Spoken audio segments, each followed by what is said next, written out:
Today I'm going to show you how to download files from the gallery sent to you by your photographer to your iPhone gallery. First, click on the link. You'll be redirected to a gallery created by your photographer for you to download all your files. Click the View Gallery button and then click the Download button. Your files will be zipped before download.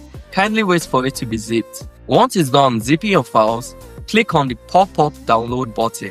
Click on the Options button in your browser, then click on the Downloads option to view the download progress. After your files have been downloaded, click on the Downloaded zip file to open your Files app. Then click the zipped file to unzip the files. Click on it to see your files. Now you can see all the downloaded files. Click on the menu to select files, select all, and then save images. Your files have been saved to your iPhone gallery. Open the gallery and now you can see the downloaded files in your gallery. That's how easy it is to save your files from a gallery link to your iPhone gallery.